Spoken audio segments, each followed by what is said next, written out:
Praise God. ಯೇಸು ಕ್ರಿಸ್ತನ ಹೆಸರಿನಲ್ಲಿ ನಿಮ್ಮನ್ನು ನಾನು ವಂದಿಸ್ತಾ ಇದ್ದೇನೆ. ಬನ್ನಿ, ಇವತ್ತಿನ ದಿನವು ಕರ್ತನಿಂದ ನೇಮಿಸಲ್ಪಟ್ಟಿದೆ.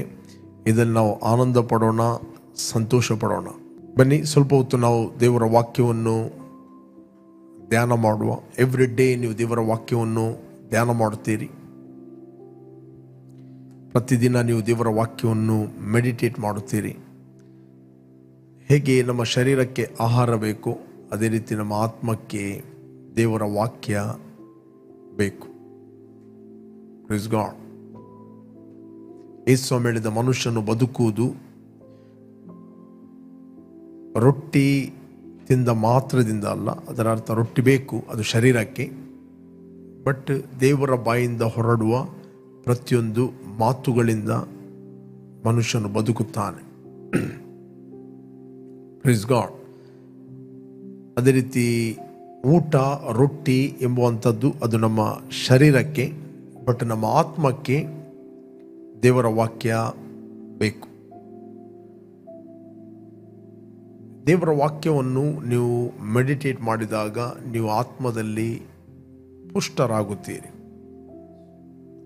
ಬೈಬಲ್ ಹೇಳ್ತದೆ, 10ನೇ ಅಧ್ಯಾಯ 27ನೇ ವಚನ ಯೆಶಾಯನ ಗ್ರಂಥದಲ್ಲಿ ನೀವು ಓದಿದರೆ ನಿಮಗೆ ಸಿಗ್ತದೆ. ಯೆಶಾಯ 10:27, 10 chapter 27 verse. ಆ ದಿನದಲ್ಲಿ ಅವರು ಹೊರಿಸಿದ ಹೊರೆಯು ನಿಮ್ಮ ಬೆನ್ನಿನಿಂದಲೂ ಹೂಡಿದ ನೊಗವು ಕತ್ತಿನಿಂದಲೂ ತೊಲಗುವು. ನೀವು ಪುಷ್ಟರಾದ ಕಾರಣ ನೊಗವು ಮುರಿದು ಹೋಗುವುದು. Praise God. ಇಂಗ್ಲಿಷ್ನಲ್ಲಿ ಇರ್ತದೆ, and it shall come to pass in that day that his burden shall be taken away from off thy shoulder and his yoke from off thy neck, and the yoke shall be destroyed because of the anointing. Okay, because of the anointing. ಇಲ್ಲಿ ಆ ದಿನದಲ್ಲಿ ದೇವರ ವಾಕ್ಯ ಹೇಳ್ತದೆ, ಆ ದಿನದಲ್ಲಿ. ಆ ದಿನ ಅಂತ ಹೇಳಿದರೆ ಅದು ಈ ದಿನ. ಆ ದಿನ ಇಲ್ಲಿ ಮಾತಾಡುವಂಥದ್ದು ಅದು ಈ ದಿನ. ಸತ್ಯವೇದದಲ್ಲಿ ಅದು ಮಾತಾಡ್ತದೆ ಸಭೆಯ ಬಗ್ಗೆ. It is talking about the church. Yesu ಸ್ವಾಮಿ ಕೂಡ ಮಾತಾಡಿದ ಆ ದಿನದಲ್ಲಿ. ಆ ದಿನದಲ್ಲಿ ನೀವು ನನ್ನ ಹತ್ರ ಯಾವ ಪ್ರಶ್ನೆಯನ್ನು ಮಾಡೋದಿಲ್ಲ. ಆ ದಿನದಲ್ಲಿ ನೀವು ನನ್ನ ಹೆಸರಿನಲ್ಲಿ ತಂದೆಯನ್ನು ಬೇಡಿಕೊಳ್ಳುವಿರಿ. ಓಕೆ, ನಾವು ನೋಡ್ತೇವೆ ಡಿಫರೆಂಟ್ ದಿನಗಳು, ಯುಗಗಳು. ಇದು ಕೃಪಾ ಯುಗವಾಗಿದೆ. ನೆಕ್ಸ್ಟ್ ಇನ್ನೊಂದು ನಾವು ನೋಡ್ತೇವೆ, the day of the lord, ಕರ್ತನ ದಿನ. The 1,000 years, the day of the lord.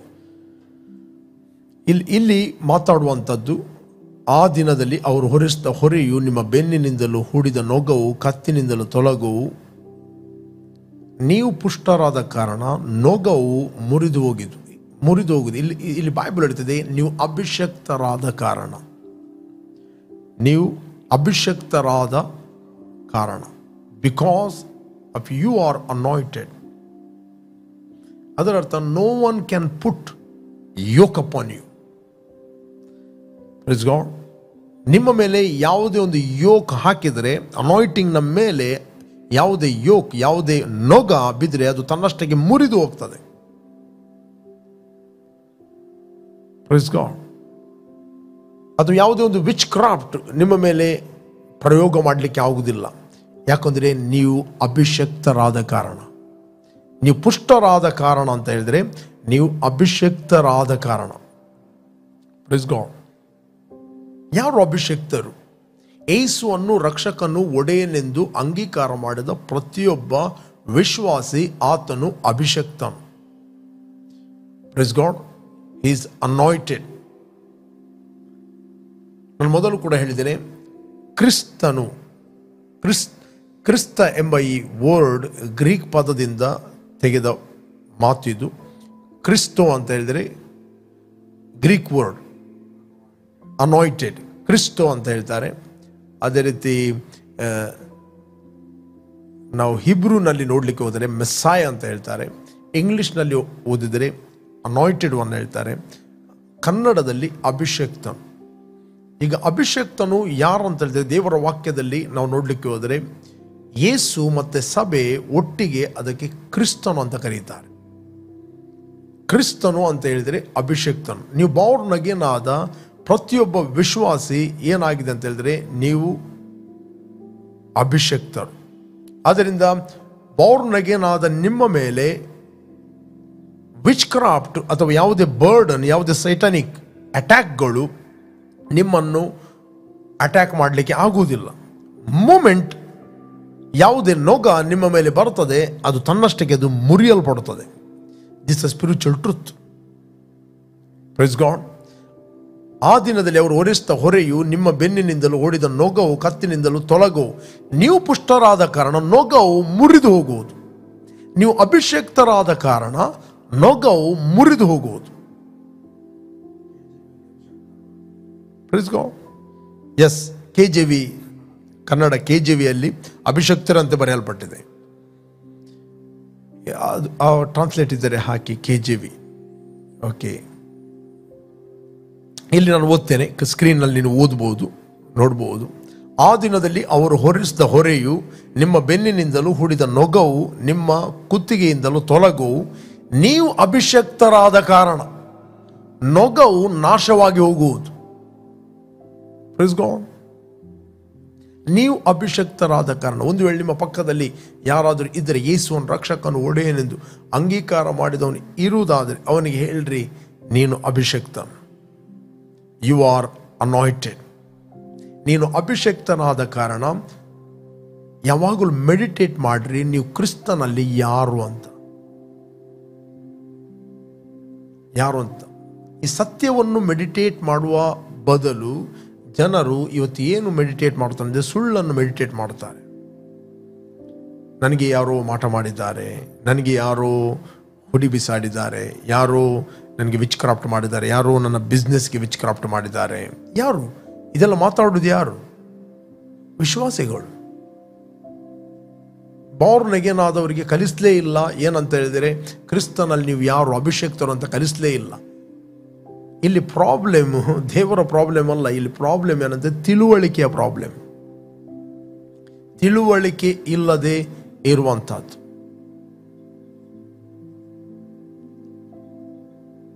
Every day ಹೇಳ್ರಿ, ನಾನು ಕ್ರಿಸ್ತನಲ್ಲಿ ನೂತನ ಸೃಷ್ಟಿಯಾಗಿದ್ದೇನೆ, ನಾನು ಕ್ರಿಸ್ತನಲ್ಲಿ ಅಭಿಷಕ್ತನಾಗಿದ್ದೇನೆ, ನಾನು ಕ್ರಿಸ್ತನಲ್ಲಿ ನೀತಿವಂತನಾಗಿದ್ದೇನೆ, ನಾನು ಕ್ರಿಸ್ತನಲ್ಲಿ ಜಯಶಾಲಿಗಳಿಗಿಂತ ಜಯಶಾಲಿ ಆಗಿದ್ದೇನೆ, ಕ್ರಿಸ್ತನಲ್ಲಿ ಕರ್ತನ ಆತ್ಮನು ನನ್ನಲ್ಲಿದ್ದಾನೆ, ನನ್ನ ಮೇಲೆ ಇದ್ದಾನೆ. Praise God. ಎಲ್ಲಿ ನೊಗ ನಿಮ್ಮ ಮೇಲೆ ಬೀಳುವಂಥದ್ದು? ನೊಗ ಬಿದ್ದ ಕೂಡಲೇ ಅದು ಬ್ರೇಕ್ ಆಗ್ತದೆ. ನೀವು ಅಭಿಷಕ್ತರಾದ ಕಾರಣ ಯಾವುದೇ ವಿಚ್ ಕ್ರಾಫ್ಟ್ ಅದು ಬರ್ನ್ ಆಗ್ತದೆ, ನಿಮ್ಮ ಹತ್ತಿರ ಬರುವುದಿಲ್ಲ. ಉಪದ್ರವವು ನಿಮ್ಮ ಗುಡಾರದ ಬಳಿಗೆ ಬರುವುದಿಲ್ಲ. ಏನೆಲ್ಲ ಕೀರ್ತನೆ 91ರಲ್ಲಿ ಅಥವಾ ಓಲ್ಡ್ ಟೆಸ್ಟಮೆಂಟಲ್ಲಿ ಏನೆಲ್ಲ ಪ್ರಾಮಿಸ್ಗಳಿವೆಯೋ ಅದೆಲ್ಲವೂ ಸಭೆಯ ಕುರಿತಾಗಿ. ಇದು ಸಭೆಗೆ ಮಾತಾಡುವಂಥದ್ದು. ಪರಾತ್ಮನ ನಿವಾಸ ಸ್ಥಾನ ಮಾಡಿಕೊಂಡಿದೆಯಲ್ಲ, ಯಾವ ಕೇಡು ನಿನಗೆ ಸಂಭವಿಸದೇ ಇಲ್ಲ. No plague come near your dwelling. No plague come near your dwelling. Every time ಬೆಳಿಗ್ಗೆ ಎದ್ದುಕೊಂಡು ಹೇಳಿ, ಕ್ರಿಸ್ತನಲ್ಲಿ ನಾನು ಅಭಿಷೇಕ್ತ, ಕ್ರಿಸ್ತನಲ್ಲಿ ಅಭಿಷೇಕವು ನನ್ನಲ್ಲಿದೆ, ಕ್ರಿಸ್ತನಲ್ಲಿ ಅಭಿಷೇಕವು ನನ್ನ ಮೇಲೆ ಇದೆ, ಕ್ರಿಸ್ತನಲ್ಲಿ ನಾನೇ ಅಭಿಷೇಕ್ತ. ಆದ್ದರಿಂದ ಉಪದ್ರವವು ನನ್ನ ಗುಡಾರದ ಬಳಿಗೆ ಬರುವುದೇ ಇಲ್ಲ. ಅಪೊಸ್ತಲ ಪೌಲ ಹೇಳ್ತಾನೆ ತಿಮೋತಿಗೆ, ನಿನ್ನಲ್ಲಿರುವ ವರವನ್ನು ಅಲಕ್ಷ್ಯ ಮಾಡಬೇಡ, ಅದನ್ನು ಪ್ರಜ್ವಲಿಸುವಂತೆ ಮಾಡು. ಸ್ಟರ್ ಆಫ್, ಅದನ್ನು ಪ್ರಜ್ವಲಿಸುವಂತೆ ಮಾಡು. ಅದನ್ನು ಪ್ರಜ್ವಲಿಸುವಂತೆ ಮಾಡುವಂಥದ್ದು ಅದು ನಿಮ್ಮ ರೆಸ್ಪಾನ್ಸಿಬಿಲಿಟಿ. ಎವ್ರಿ ಟೈಮ್ ನೀವು ದೇವರ ವಾಕ್ಯವನ್ನು ಓದುತ್ತಿರುವಾಗ ನಿಮ್ಮಲ್ಲಿರುವ ಅಭಿಷೇಕವನ್ನು ನೀವು ಪ್ರಜ್ವಲಿಸುವಂತೆ ಮಾಡುತ್ತೀರಿ. ಎವ್ರಿ ಟೈಮ್ ನೀವು ದೇವರ ವಾಕ್ಯವನ್ನು ಕೇಳುತ್ತಿರುವಾಗ ನಿಮ್ಮ ಒಳಗಿರುವ ಅಭಿಷೇಕವನ್ನು ನೀವು ಪ್ರಜ್ವಲಿಸುವಂತೆ ಮಾಡುತ್ತೀರಿ. ಫಾರ್ ಎಕ್ಸಾಂಪಲ್, ನಾವು ನೋಡ್ಲಿಕ್ಕೆ ಹೋದ್ರೆ ನಮಗೆ ಸಿಗ್ತದೆ ಯೋಹಾನನ ಪತ್ರಿಕೆಯಲ್ಲಿ 5ನೇ ಅಧ್ಯಾಯ 1ನೇ ವಚನ. Gospel of John 5 chapter 1 verse. Gospel of John 5 chapter 1 verse. ಇದಾದ ಮೇಲೆ ಯಹೂದ್ಯರದ್ದೊಂದು ಜಾತ್ರೆ ಬಂದದರಿಂದ ಯೇಸು ಯೆರೂಸಲೇಮಿಗೆ ಹೋದನು. ಓಕೆ, ಯೆರೂಸಲೇಮಿನಲ್ಲಿ ಕುರಿ ಅಗಸೆ ಬಾಗಿಲಿನ ಹತ್ತಿರ ಒಂದು ಕೊಳವಿದೆ. ಇದಕ್ಕೆ ಇಬ್ರಿಯ ಮಾತಿನಲ್ಲಿ ಬೆಥೆಸ್ದಾ ಎಂದು ಹೆಸರು. ಕುರಿ ಅಗಸೆ ಬಾಗಿಲು ಅಂತ ಹೇಳಿದ್ರೆ ನಾವು ನೋಡ್ತೇವೆ ಅಲ್ಲಿ 12 ಬಾಗಿಲುಗಳಿದ್ದವು. ಅದರಲ್ಲಿ ನೆಹಮ್ಯನ ಗ್ರಂಥದಲ್ಲಿ ನೀವು ಓದಲಿಕ್ಕೆ ಹೋದರೆ ನಿಮಗೆ ಸಿಗ್ತದೆ ಯೆರೂಸಲೇಮಲ್ಲಿ ಕುರಿ ಅಗಸೆ ಬಾಗಿಲು, ಮೀನು ಬಾಗಿಲು ಮತ್ತು ನೀರು ಬಾಗಿಲು, ಅನೇಕ ಬಾಗಿಲುಗಳಿದ್ದವು. ಒಟ್ಟು 12 ಬಾಗಿಲುಗಳಿದ್ದವು. ಓಕೆ, ಕುರಿ ಬಾಗಿಲು. ಇಲ್ಲಿ ಇದು ಕುರಿ ಅಗಸೆ ಬಾಗಿಲಿನ ಹತ್ತಿರ ಒಂದು ಕೊಳವಿದೆ. ಇದಕ್ಕೆ ಇಬ್ರಿಯ ಮಾತಲ್ಲಿ ಬೆಥೆಸ್ದಾ ಅಂದರೆ ಹೌಸ್ ಆಫ್ ಗ್ರೇಸ್ ಅಂತ. ಬೆತ್ ಅಂತ ಹೇಳಿದ್ರೆ ಮನೆ, ಬೆಥೆಸ್ದಾ, ಬೆತ್ಲೆಹೇಮ್ ಇದೆಲ್ಲ. ಬೇತ್ ಅಂದರೆ ಮನೆ, ಬೆಥೆಸ್ದಾ ಅಂತ ಹೇಳಿದ್ರೆ ಹೌಸ್ ಆಫ್ ಗ್ರೇಸ್ ಅಂದರೆ ಕೃಪೆಯ ಮನೆ. ಈ ಮಾತಲ್ಲಿ ಬೆಥೆಸ್ದಾ ಎಂದು ಹೆಸರು ಇಬ್ರಿಯ ಮಾತಿನಲ್ಲಿ. Okay, next. ಅಲ್ಲಿ 5 ಮಂಟಪಗಳಿವೆ. ಇವುಗಳಲ್ಲಿ ಬಹುಮಂದಿ ರೋಗಿಗಳು, ಕುರುಡರು, ಕುಂಟರು, ಮೈ ಒಣಗಿದವರು, ಬಿದ್ದುಕೊಂಡಿರುವರು. ಓಕೆ, ಅಲ್ಲಿ 5 ಮಂಟಪ ಮುಂದೆ 5ನೇ ವಚನ. ಅಲ್ಲಿ 38 ವರ್ಷದಿಂದ ರೋಗಿಯಾಗಿದ್ದ ಒಬ್ಬ ಮನುಷ್ಯನಿದ್ದನು. ಅವನು ಬಿದ್ದಿರುವುದನ್ನು ಯೇಸು ಕಂಡು, ಇವನು ಹೀಗಾಗಿ ಬಹುಕಾಲವಾಗಿದೆ ಎಂದು ತಿಳಿದು, ನಿನಗೆ ಸ್ವಸ್ಥವಾಗಲಿಕ್ಕೆ ಮನಸ್ಸುಂಟೋ ಎಂದು ಅವನನ್ನು ಕೇಳಿದಕ್ಕೆ ಆ ರೋಗಿ, ಸ್ವಾಮಿ, ನೀರು ಉಕ್ಕುವಾಗ ನನ್ನನ್ನು ಕೊಳದೊಳಗೆ ಇಳಿಸುವವರು ಒಬ್ಬರು ಇಲ್ಲ. ನಾನು ಬರುವುದರೊಳಗೆ ನನಗಿಂತ ಮುಂದಾಗಿ ಮತ್ತೊಬ್ಬನು ಇಳಿತಾನೆ ಅಂದನು. ಇಲ್ಲಿ ವಿಷಯ ಏನಂತ ಹೇಳಿದರೆ, ಈ ಕುರಿ ಅಗಸೆ ಬಾಗಿಲು ಅಲ್ಲಿ ಕೊಳದ ಹತ್ತಿರ ಅನೇಕ ರೋಗಿಗಳು, ಅನೇಕ ಕುರುಡರು, ಕುಂಟರು, ನಾನಾ ವಿಧವಾದ ರೋಗಿಗಳನ್ನು ತಂದಿಡ್ತಿದ್ದರು. ದೇವದೂತ ಬಂದು ಆ ನೀರನ್ನು ಅಲ್ಲಾಡಿಸ್ತಿದ್ದ, ಸ್ಟರ್ ಅಪ್ ಮಾಡ್ತಿದ್ದ. ಓಕೆ, ಅಲ್ಲಿ ಇಂಗ್ಲಿಷ್ನಲ್ಲಿ ಬರೆಯಲ್ಪಟ್ಟಿದೆ, the sick man answered him, sir, I have no man to put me into the pool when the water is stir up, but while I am coming another step down before me. ಇಲ್ಲಿ ಏನಾಗ್ತಿತ್ತಂತ ಹೇಳಿದ್ರೆ, ದೇವದೂತ ಬಂದು ನೀರು ಅಲ್ಲಾಡಿಸ್ತಾನೆ. ಈ ದೇವದೂತ ಯಾವಾಗ ಬರ್ತಾನಂದು ಗೊತ್ತಿಲ್ಲ, ಆತನು time ಕೊಟ್ಟು ಬರುವುದಿಲ್ಲ. ಓಕೆ, ಇಷ್ಟು ಗಂಟೆಗೆ ನಾನು ಬರ್ತೇನೆ ಅಂತ. ಯಾವಾಗ ದೇವದೂತ ಬಂದು ಆ ನೀರನ್ನು ಅಲ್ಲಾಡಿಸ್ತಾನೆ, ಯಾವ ರೋಗಿ ಫಸ್ಟ್ ಹೋಗ್ತಾನೆ, ಮೊದಲು ಯಾವ ರೋಗಿ ಆ ನೀರನ್ನು ಮುಟ್ಟುತ್ತಾನೆ ಆ ರೋಗಿ ಹೀಲಾಗ್ತಿದ್ದ, ಎಂಥ ಕಾಯಿಲೆ ಬೇಕಾದ್ರೆ ಆಗಲಿ. ಇಲ್ಲಿ ಇವನು ಈ ಕೊಳದ ಹತ್ತಿರ ಸುಮಾರು 38 ವರ್ಷದಿಂದ ಇದ್ದಾನೆ, 38 ಇಯರ್ಸ್. ಅವನ ಮುಂದೆ ಎಷ್ಟೋ ಮಂದಿ ರೋಗಿಗಳು ಸ್ವಸ್ಥ ಆದರು, ಅನೇಕ ಕುರುಡರು ಸ್ವಸ್ಥ ಆದರು, ಅನೇಕರು ಕುಂಟರು ಸರಿಯಾದರು, ನಿನ್ನೆ ಮೊನ್ನೆ ಬಂದವರು ಸ್ವಸ್ಥತೆ ಹೊಂದಿ ಹೋಗ್ತಾ ಇದ್ದಾರೆ. ಇವನು ಮಾತ್ರ ಹೇಳ್ತಾ ಇದ್ದಾನೆ, ನನ್ನನ್ನು ಅಲ್ಲಿ ನೀರಲ್ಲಾಡುವಾಗ ನೀರಿನ ಬಳಿಗೆ ಕೊಂಡು ಹೋಗೋರು ಯಾರೂ ಇಲ್ಲ, ನನಗಿಂತ ಮತ್ತೊಬ್ಬ ಹೋಗ್ತಾನೆ, ಮೊದಲು ಹೋಗ್ತಾನೆ, ಸ್ವಸ್ಥವಾಗ್ತಾನೆ. ಇಲ್ಲಿ ಯೇಸು ಸ್ವಾಮಿ ಅವನ ಹತ್ರ ಕೇಳಿದ್ದು, ನಿನಗೆ ಸ್ವಸ್ಥ ಆಗಲಿಕ್ಕೆ ಮನಸ್ಸುಂಟು ಅಂತ ಕೇಳಿದ್ದು. ಕೆಲವರಿಗೆ ಸ್ವಸ್ಥ ಆಗಲಿಕ್ಕೆ ಮನಸ್ಸಿಲ್ಲ, ಅಂಥವರಿಗೆ ನಾವು ಪ್ರೇಯರ್ ಮಾಡಿ ಏನು ಪ್ರಯೋಜನ ಇಲ್ಲ. ಅದು ನಿನ್ನ ಒಂದು ಆಯ್ಕೆ, ನೀನು ಸ್ವಸ್ಥ ಆಗುವಂಥದ್ದು. ನೀನು ರೋಗಿಯಾಗಿ ಮಲಗಬಹುದು, ತಪ್ಪಾದ ಸಂಗತಿಗಳನ್ನು ಕೇಳಿ ನೀನು ಆರೋಗ್ಯದಲ್ಲಿ ಜೀವಿಸಬಹುದು, ಅದು ನಿನ್ನ ಆಯ್ಕೆ. ಇಲ್ಲಿ ಯೇಸು ಸ್ವಾಮಿ ಅವನಿಗೆ ಕೇಳಿದ, ನಿನಗೆ ಸ್ವಸ್ಥ ಆಗಲಿಕ್ಕೆ ಮನಸ್ಸುಂಟು ಅಂತ. ಅವನು ಕಂಪ್ಲೇಂಟ್ ಕೊಡಲಿಕ್ಕೆ ಸ್ಟಾರ್ಟ್ ಮಾಡಿದ.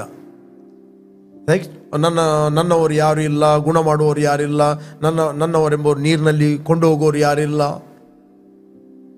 ಇವತ್ತು ಕೂಡ ಜನರು ಏನು ಮಾಡ್ತಾರೆ, ಅವರು ಕಂಪ್ಲೇಂಟ್ ಕೊಡ್ತಾರೆ. ಕೆಲವರಿಗೆ ಸ್ವಸ್ಥ ಆಗಲಿಕ್ಕೆ ಮನಸ್ಸಿಲ್ಲ, ಯಾಕಂದರೆ ಅವರ ಒಳಗೆ ಏನೋ ಒಂದು ಅಜೆಂಡಾ ಇರ್ತದೆ. ನಮ್ಮ ಒಬ್ಬ ಸಹೋದರರು ಬಾಂಬೆಗೆ ಹೋದರು. ಬಾಂಬೆಗೆ ಹೋದಾಗ ಒಂದು ಅಂಕಲ್ ಅವರು ಬೆಡ್ಡಲ್ಲಿದ್ದರು, ಸಿಕ್ಕಾಗಿ ಬೆಡ್ ಅಲ್ಲಿರುವಾಗ ಈ ಸಹೋದರ ಹೋಗಿ ಅವ್ರ ಹತ್ರ ಕೇಳಿದ, ಅಂಕಲ್ ನಾನು ನಿಮಗೋಸ್ಕರ ಪ್ರಾರ್ಥನೆ ಮಾಡಲಿ ಅಂತ ಕೇಳಿದ. ಅದಕ್ಕೆ ಅವನು ಹೇಳಿದ, ಬೇಡ ಬೇಡ ಬೇಡ ಬೇಡ ಪ್ರಾರ್ಥನೆ ಮಾಡಬೇಡ ನೀನು. ಯಾಕೆ ಅಂಕಲ್ ಅಂತ ಕೇಳಿದ. ನೋಡು, ನೀನು ಪ್ರಾರ್ಥನೆ ಮಾಡಿದರೆ ನಾನು ಈಗ ಗುಣ ಆಗ್ತೇನೆ ಇಲ್ಲಿ. ಓಕೆ, ಯಾಕೆ ಪ್ರಾರ್ಥನೆ ಮಾಡಬಾರ್ದು ಅಂತ ಹೇಳಿದರೆ, ನಾನು ಅಲ್ಲಿ ಮನೆಯಲ್ಲಿ ಒಬ್ಬನೇ ಇದ್ದೇನೆ. ಇಲ್ಲಿ ನಾನು ರೋಗ ಬಂದ ಕಾರಣ ಇಲ್ಲಿ ಹಾಸ್ಪಿಟಲ್ ಇದ್ದೇನೆ. ಈಗ ಹಾಸ್ಪಿಟಲ್ ಇದ್ದ ಕಾರಣ ಎಲ್ಲ ನನ್ನ ಮಕ್ಕಳು, ಕುಟುಂಬದವರು, ಮೊಮ್ಮಕ್ಕಳು, ನೆಂಟರು, ಅಲ್ಲಿ ಮನೆಯಲ್ಲಿ ಯಾರು ಬರ್ತಾರೆ ನೋಡಲಿಕ್ಕೆ?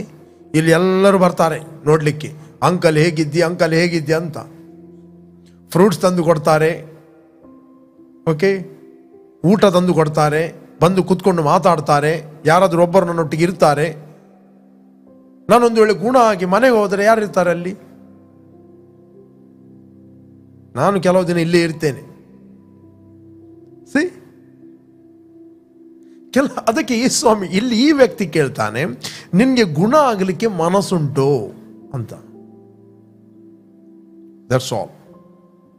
ನಿನಗೆ ಗುಣ ಆಗಲಿಕ್ಕೆ ಮನಸ್ಸುಂಟು. ಆ ರೋಗಿ, ಸ್ವಾಮಿ ನೀರು ಉಕ್ಕುವಾಗ ನನ್ನನ್ನು ಕೊಳದೊಳಗೆ ಇಳಿಸುವವರು ಒಬ್ಬರು ಇಲ್ಲ, ನಾನು ಬರುವುದರೊಳಗೆ ನನಗಿಂತ ಮುಂದಾಗಿ ಮತ್ತೊಬ್ಬನು ಇಳಿತಾನೆ ಅಂದನು. ನೆಕ್ಸ್ಟ್ 8ನೇ ವಚನ, ಯೇಸು ಅವನಿಗೆ, ಎದ್ದು ನಿನ್ನ ಹಾಸಿಗೆಯನ್ನು ಹೊತ್ತುಕೊಂಡು ನಡೆ ಎಂದು ಹೇಳಿದನು. Praise God. ಯೇಸು ಸ್ವಾಮಿ ಹೇಳಲಿಲ್ಲ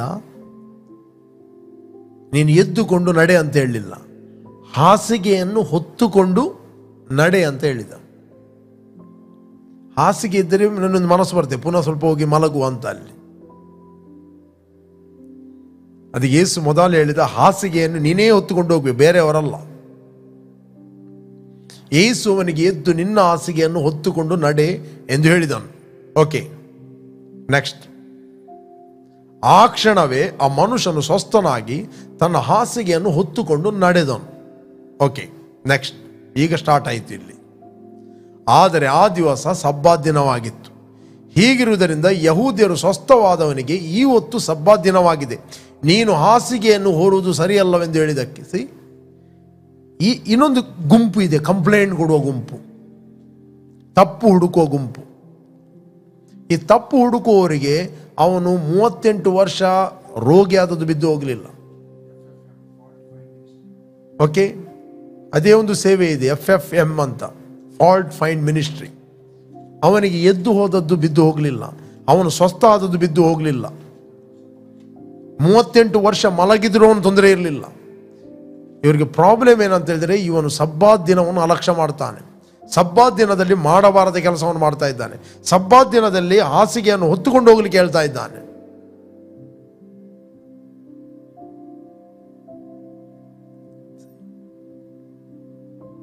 ಪ್ರೇರೆ, ಇಲ್ಲಿ ಮುಖ್ಯವಾದ ವಿಷಯ ಏನಂತ ಹೇಳಿದರೆ, ಹೊಸ ಒಡಂಬಡಿಕೆಯಲ್ಲಿ ನಿಮಗೆ ಯಾರು ಬಂದು ನೀರು ಅಲ್ಲಾಡಿಸುವ ಅಗತ್ಯ ಇಲ್ಲ.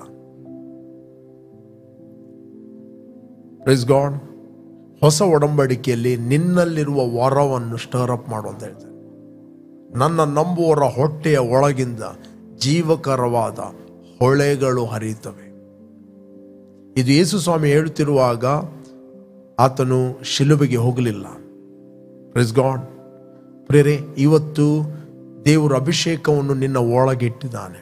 ಅದಕ್ಕೆ ಅಪೊಸ್ತಲ ಪೌಲ ತಿಮೋತಿಗೆ ಹೇಳ್ತಾನೆ, stir up the gift the within you. ನಿನ್ನಲ್ಲಿರುವ ವರವನ್ನು ಅದನ್ನು ಪ್ರಜ್ವಲಿಸುವಂತೆ ಮಾಡು. ನಿನ್ನಲ್ಲಿರುವ ವರವನ್ನು ಪ್ರಜ್ವಲಿಸುವಂತೆ ಮಾಡು. ನಿನ್ನಲ್ಲಿರುವ ವರವನ್ನು ಅಲಕ್ಷ್ಯ ಮಾಡಬೇಡ. ಆಲಸ್ಯ ಮತ್ತು ಅಲಕ್ಷ್ಯ, ಕೆಲವರಲ್ಲಿ ಆಲಸ್ಯ ಇರ್ತದೆ, ಸ್ಪಿರಿಚುವಲ್ ಲೇಜಿನೆಸ್. ಇನ್ನು ಕೆಲವರು ಅಲಕ್ಷ್ಯ ಮಾಡುವವರು ಇರ್ತಾರೆ, ಅಂದರೆ ನಿಗ್ಲೆಕ್ಟ್ ಮಾಡುವವರು. ಇಂಗ್ಲಿಷ್ ಇದೆ, do not neglect the gift that is in you. Do not neglect the gift. Praise God. ನಾನು ನಿಮ್ಗೆ ಎನ್ಕರೇಜ್ ಮಾಡ್ತೇನೆ, ಯೇಸುವನ್ನು ರಕ್ಷಕನು ಒಡೆಯನೆಂದು ನೀವು ಅಂಗೀಕಾರ ಮಾಡಿದಾಗ ನಿಮ್ಮ ಒಳಗೆ ಪವಿತ್ರ ಆತ್ಮನ ವರ ಇದೆ. ಅದನ್ನು ನೀವು ಅಲಕ್ಷ್ಯ ಮಾಡಬೇಡಿ, ಅದನ್ನು ಪ್ರಜ್ವಲಿಸುವಂತೆ ಮಾಡಬೇಕು. ನೀವು ದೇವದೂತ ಬಂದು ಪ್ರಜ್ವಲಿಸುವಂತೆ ಮಾಡುವುದಲ್ಲ. Praise God. ದೇವದೂತ ಬರುವುದಲ್ಲ, ಈಗ ನೀವೇ ಅದನ್ನು ಮಾಡಬೇಕು. ಇದು ನಿಮ್ಮ ರೆಸ್ಪಾನ್ಸಿಬಿಲಿಟಿ. ದೇವರು ನಿಮಗೆ ರೆಸ್ಪಾನ್ಸಿಬಿಲಿಟಿ ಕೊಟ್ಟಿದ್ದಾನೆ. ಅದು ನಿಮ್ಮ ಒಳಗೆ ಅಭಿಷೇಕ ಇದೆ. ಅದರಿಂದ ನೀವು ಯಾವಾಗಲೂ ಗ್ರಹಿಸಿಕೊಳ್ಬೇಕು, ಅಭಿಷೇಕವು ನನ್ನ ಒಳಗಿದೆ. ಅದನ್ನು ಬಿಟ್ಟು ತಪ್ಪಾದ ಸಂಗತಿಗಳು ಮೆಡಿಟೇಟ್ ಮಾಡಬೇಡ್ರಿ. ಯಾರೋ ನನಗೆ ವಿಚ್ ಕ್ರಾಫ್ಟ್ ಮಾಡ್ತಾ ಇದ್ದಾರೆ, ಯಾರೋ ನನಗೆ ದುರಾತ್ಮ ಕಳಿಸ್ತಾ ಇದ್ದಾರೆ, ಯಾರೋ ನನ್ನ ಬಿಸ್ನೆಸ್ ಲಾಸ್ ಆಗಲಿಕ್ಕೆ ಲಿಂಬು ಬಿಸಾಡ್ತಾ ಇದ್ದಾರೆ ಅಥವಾ ಹುಡಿ ಬಿಸಾಡಿ ಹೋಗ್ತಾ ಇದ್ದಾರೆ. ಇದೆಲ್ಲ ಥಿಂಕ್ ಮಾಡೋದನ್ನು ಸ್ಟಾಪ್ ಮಾಡಿರಿ. ಅದರ ಬದಲು ನಿಮ್ಮ ಒಳಗಿರುವ ವರವನ್ನು ಪ್ರಜ್ವಲಿಸುವಂತೆ ಮಾಡಿರಿ. ನಿಮ್ಮ ಒಳಗಿರುವ ಪವಿತ್ರಾತ್ಮನನ್ನು ಪ್ರಜ್ವಲಿಸುವಂತೆ ಮಾಡಿರಿ. ನಿಮಗೆ ಯಾವಾಗಲೂ ಒಳಗಿಂದ ಗೊತ್ತಿರಲಿ, ನಾವು ಅಭಿಷಕ್ತರು. ಅಭಿಷಕ್ತನ ಮೇಲೆ ಯಾವ ವಿಚ್ ಕ್ರಾಫ್ಟ್ ಅಟ್ಯಾಕ್ ಮಾಡೋದಿಲ್ಲ. ಬೈಬಲ್ ಹೇಳ್ತೇನೆ, ನೀವು ಅಭಿಷಕ್ತರಾದ ಕಾರಣ ನೊಗಗಳು ಮುರಿಯಲ್ಪಡುವವು. ಯಾರಾದರೂ ವಿಚ್ ಕ್ರಾಫ್ಟ್ ಮಾಡಿದರೆ ಅದು ತನ್ನಷ್ಟಕ್ಕೆ ಮುರಿಯಲ್ಪಡುತ್ತದೆ. It will break. Praise God. ಈ ವಚನವನ್ನು ಯೆಶಾಯನು ಪ್ರೊಫೆಟಿಕ್ ಆಗಿ ಸಭೆಯವರಿಗೆ ಬರೀತಾನೆ. ಆ ದಿನ ಅಂತ ಹೇಳಿದ್ರೆ ಅದು ಈ ದಿನ. ಪ್ರಸನ್ನತೆಯ ದಿನದಲ್ಲಿ ನಿನ್ನ ಮನವಿಯನ್ನು ಕೇಳಿಕೊಂಡೇನು. ಆ ದಿನದಲ್ಲಿ ಅದಕ್ಕೆ ಅಪೊಸ್ತಲ ಪೌಲ ಹೇಳ್ತೇನೆ, ಆ ದಿನ ಅಂದರೆ ಅದು ಇದೇ ದಿನ. ಬೇಕಾದ್ರೆ ನಾವು ಓದುವ 2 Corinthians 6:1 verse. 2 Corinthians 6:1 verse. ನಾವು ಆತನೊಂದಿಗೆ ಕೆಲಸ ನಡೆಸುವವರಾಗಿದ್ದು ನೀವು ಹೊಂದಿದ ದೇವರ ಕೃಪೆಯನ್ನು ವ್ಯರ್ಥ ಮಾಡಿಕೊಳ್ಳಬೇಡಿರೆಂದು ಎಚ್ಚರಿಸ್ತೇನೆ. Praise God. ಪ್ರಸನ್ನತೆಯ ಕಾಲದಲ್ಲಿ ನಿನ್ನ ಮನವಿಯನ್ನು ಕೇಳಿದೆನು, ರಕ್ಷಣೆಯ ದಿನದಲ್ಲಿ ನಿನಗೆ ಸಹಾಯ ಮಾಡಿದೆನು. ಇದು ಓಲ್ಡ್ ಟೆಸ್ಟಮೆಂಟ್ ಅಲ್ಲಿ ಇದೆ. Praise God. ಎಂದು ದೇವರು ಹೇಳುತ್ತಾನಲ್ಲ, that was a promise in the old testament. ಹೇಗೆ 10-27 ವಚನವು ಕೂಡ ಪ್ರಾಮಿಸು, ವಾಗ್ದಾನವು, ಇದು ಕೂಡ ವಾಗ್ದಾನವೇ ಆಗಿತ್ತು. ಈಗ ಈ ವಾಗ್ದಾನ ಕ್ರಿಸ್ತನಲ್ಲಿ ನೆರವೇರಿದೆ. ಈಗಲೇ ಆ ಸುಪ್ರಸನ್ನತೆಯ ಕಾಲ, ಇದೇ ಆ ರಕ್ಷಣೆಯ ದಿನ. Praise God. ಈಗಲೇ ಆ ಸುಪ್ರಸನ್ನತೆಯ ಕಾಲ, ಇದೇ ಆ ರಕ್ಷಣೆಯ ದಿನ. ಅದರಿಂದ ಬಾರ್ನ್ ಅಗೇನ್ ಆದವರು ನೀವೆಲ್ಲಿಂದ ವೀಕ್ಷಿಸ್ತಾ ಇದ್ದೀರಿ, ಯಾವ ಕಂಟ್ರಿಯಿಂದ ನೀವು ವೀಕ್ಷಿಸ್ತಾ ಇದ್ದೀರಿ, ಒಂದು ನಿಮಗೆ ಗೊತ್ತಿರಲಿ, ನೀವು ಕ್ರಿಸ್ತನಲ್ಲಿ ಅಭಿಷಕ್ತರು. ನೀವು ಅಭಿಷಕ್ತರಾದ ಕಾರಣ ನೊಗವು ಮುರಿಯಲ್ಪಡುವುದು. Praise God. ಕೆಲವರು ಹೇಳುವುದುಂಟು, ಅಭಿಷೇಕ ಮೆಲ್ಲ ಮೆಲ್ಲ ಮೆಲ್ಲ ಬಂದು ಬಂದು ಬಂದು ಬಂದು ನೊಗಗಳು ಮುರಿತವೆ ಅಂತ. ಎಲ್ಲಿ ಮಾತಾಡುವಂಥದ್ದು? ಯಾವುದೇ ನೊಗ ಯಾರು ಹಾಕಿದ್ರು ಆ ನೊಗ ನಿಮ್ಮ ಮೇಲೆ ಉಳಿಯುವುದಿಲ್ಲ, ಅದು ಫಲಿಸುವುದಿಲ್ಲ, ಅದು ಫ್ರೂಟ್ ಕೊಡುವುದಿಲ್ಲ. Praise God. ನಿಮ್ಗೆ ಯಾವಾಗಲೂ ಗೊತ್ತಿರಲಿ, ಐ ಆಮ್ ಅನಾಯಿಂಟೆಡ್ ಒನ್. ನಾನು ಕ್ರಿಸ್ತನಲ್ಲಿ ಅಭಿಷಕ್ತನು. ಕರ್ತನ ಆತ್ಮನು ನನ್ನ ಮೇಲೆ ಇದ್ದಾನೆ. ಕರ್ತನ ಅಭಿಷೇಕವು ನನ್ನಲ್ಲಿದೆ. ದೇವರು ನನ್ನಲ್ಲಿ ವಾಸಿಸ್ತಾ ಇದ್ದಾನೆ, ನನ್ನ ಮೇಲೆ ಇದ್ದಾನೆ, ನನ್ನ ಮೂಲಕ ಕೆಲಸ ಮಾಡುತ್ತಾನೆ. ಪ್ರತಿಯೊಬ್ಬ ವಿಶ್ವಾಸಿ ಇದನ್ನು ಗ್ರಹಿಸಬೇಕಾದದ್ದು. ಬೇಕಾದ್ರೆ ನಾವು ಓದುವ ಎಫೆಸಿಯನ್ 4:3 verse. ಎಫೆಸಿಯನ್ 4:3 verse. ಎಫೆಸಿಯರಿಗೆ ಬರೆದ 3ನೇ ಅಧ್ಯಾಯ 4ನೇ ವಚನ ಓದುವ. ಎಫೆಸಿಯನ್ 4:4. ನೀವೆಲ್ಲರೂ ಒಂದೇ ದೇಹಕ್ಕೆ ಸೇರಿದವರು. ನೀವೆಲ್ಲರೂ, ಕೆಲವರಲ್ಲ, ನೀವೆಲ್ಲರೂ ಒಂದೇ ದೇಹಕ್ಕೆ ಸೇರಿದವರು, ಒಬ್ಬನೇ ಆತ್ಮನನ್ನು ಹೊಂದಿದವರು. ನೀನು ಎಲ್ಲಿ ಬೇಕಾದರೆ ಇರು, USA ಅಲ್ಲಿ ಇರು, ಇಟಲಿಯಲ್ಲಿ ಇರು, ಅಥವಾ ಮಂಗಳೂರಿನಲ್ಲಿ ಇರು, ಬೆಂಗಳೂರಿನಲ್ಲಿ ಇರು, ನೀವೆಲ್ಲರೂ ಒಂದೇ ದೇಹಕ್ಕೆ ಸೇರಿದವರು, ಒಬ್ಬನೇ ಆತ್ಮನನ್ನು ಹೊಂದಿದವರು. We are the body of Christ. ಒಂದೇ ಪದವಿಯನ್ನು ನಿರೀಕ್ಷಿಸುವುದಕ್ಕೆ ಕರೆಯಲ್ಪಟ್ಟವರು. ನಿಮ್ಮೆಲ್ಲರಿಗೂ ಕರ್ತನು ಒಬ್ಬನೇ, ಭರವಸವು ಒಂದೇ, ಸ್ಥಾನ ದೀಕ್ಷೆ ಒಂದೇ. ಎಲ್ಲರಿಗೂ ತಂದೆಯಾಗಿರುವ ದೇವರು ಒಬ್ಬನೇ. ಆತನು ಎಲ್ಲರ ಮೇಲಿರುವನು, ಎಲ್ಲರ ಮುಖಾಂತರ ಕಾರ್ಯ ನಡೆಸುವವನು, ಎಲ್ಲರಲ್ಲಿ ವಾಸಿಸುವವನು ಆಗಿದ್ದಾನೆ. ಇದನ್ನೇ ಮೆಡಿಟೇಟ್ ಮಾಡಿದ್ರೆ ಸಾಕು. Praise God. ಪುನಃ ನಾನು ಓದ್ತೇನೆ 6ನೇ ವಚನ. ಎಲ್ಲರಿಗೂ ತಂದೆಯಾಗಿರುವ ದೇವರು ಒಬ್ಬನೇ. ಆತನು ಎಲ್ಲರ ಮೇಲಿರುವನು, ಎಲ್ಲರ ಮುಖಾಂತರ ಕಾರ್ಯ ನಡೆಸುವವನು, ಎಲ್ಲರಲ್ಲಿ ವಾಸಿಸುವವನು ಆಗಿದ್ದಾನೆ. ನನ್ನೊಟ್ಟಿಗೆ ಹೇಳ್ರಿ, ನಮಗೆಲ್ಲರಿಗೂ ತಂದೆಯಾದ ದೇವರು ಒಬ್ಬನೇ. ಆತನು ನಮ್ಮ ಮೇಲೆ ಇದ್ದಾನೆ, ನಮ್ಮ ಮೂಲಕ ಕಾರ್ಯ ನಡೆಸುವನಾಗಿದ್ದಾನೆ, ನಮ್ಮಲ್ಲಿ 24/7 ವಾಸ ಮಾಡುತ್ತಾನೆ. Praise God. ಪ್ರೇರೆ, ನೀವು ಕ್ರಿಸ್ತನಲ್ಲಿ ಅಭಿಷಕ್ತರಾಗಿದ್ದೀರಿ. You are anointed. Stir up the gift that is within you. Praise God. 38 ವರ್ಷದ ವ್ಯಕ್ತಿ ಆ ಕುರಿಯ ಗೆಸೆ ಬಾಗಿಲು ಬೆತೆಸ್ದ ಕೊಳದ ಹತ್ತಿರ 38 ವರ್ಷ ಕಾಯಬಹುದು. ಆದರೆ ಅವನು ಕಾಯ್ದಂತೆ ನೀವು ಕಾಯಬೇಕಾಗಿಲ್ಲ. ನೀವು ಎನಿ ಟೈಮ್ ನಿಮ್ಮಲ್ಲಿರುವ ವರವನ್ನು ಪ್ರಜ್ವಲಿಸಬಹುದು, ನಿಮ್ಮಲ್ಲಿರುವ ಆರೋಗ್ಯವನ್ನು ಪ್ರಜ್ವಲಿಸುವಂತೆ ಮಾಡ್ಬೋದು, ನಿಮ್ಮಲ್ಲಿರುವ ಸಮಾಧಾನವನ್ನು ಕ್ರಿಸ್ತನಲ್ಲಿ ನೀವು ಪ್ರಜ್ವಲಿಸುವಂತೆ ಮಾಡ್ಬೋದು, ನಿಮ್ಮಲ್ಲಿರುವ ಪ್ರೀತಿ ಪವಿತ್ರಾತ್ಮನ ಮೂಲಕ ದೇವರು ಸುರಿಸ್ತಾ ನಿಮ್ಮ ಒಳಗೆ ಅದನ್ನು ನೀವು ಪ್ರಜ್ವಲಿಸುವಂತೆ ಮಾಡಬಹುದು. Praise God. ನಿಮ್ಮಲ್ಲಿರುವ ದೇವರ ಕರುಣೆಯನ್ನು ನೀವು ಪ್ರಜ್ವಲಿಸುವಂತೆ ಮಾಡಬಹುದು. ಬೆಳಿಗ್ಗೆ ಎದ್ದುಕೊಂಡು ನೀವು ವಾಕ್ಯವನ್ನು ಓದುವಾಗ, ವಾಕ್ಯವನ್ನು ಆರಾಧಿಸ್ತಿರುವಾಗ ನಿಮ್ಮ ಒಳಗಿರುವ ವರವನ್ನು, ಅಭಿಷೇಕವನ್ನು ನೀವು ಪ್ರಜ್ವಲಿಸುವಂತೆ ಮಾಡುತ್ತೀರಿ. Price God. ಪ್ರೇರೆ, ನಾನು ನಿಮಗೆ ಎನ್ಕರೇಜ್ ಮಾಡುತ್ತೇನೆ, ಯಾರು ನೀವು ಫಸ್ಟ್ ಟೈಮ್ ವೀಕ್ಷಿಸ್ತಾ ಇದ್ದೀರಿ, ಯೇಸುವನ್ನು ರಕ್ಷಕನ ಒಡೆಯನೆಂದು ನೀವು ಅಂಗೀಕಾರ ಮಾಡದಿದ್ದರೆ, ದಿಸ್ ದ ರೈಟ್ ಟೈಮ್.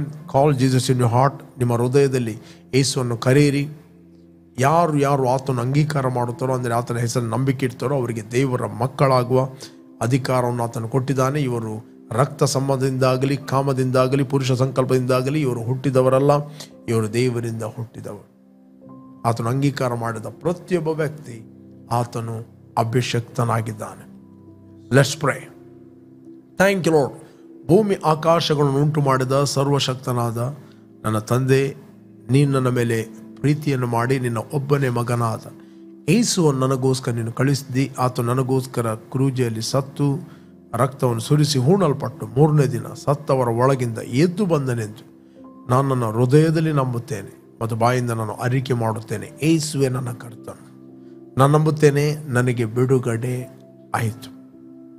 ತಂದೆ, ನಾವಿವತ್ತು ಕ್ರಿಸ್ತನಲ್ಲಿ ಅಭಿಷಕ್ತರಾಗಿದ್ದೇವೆ.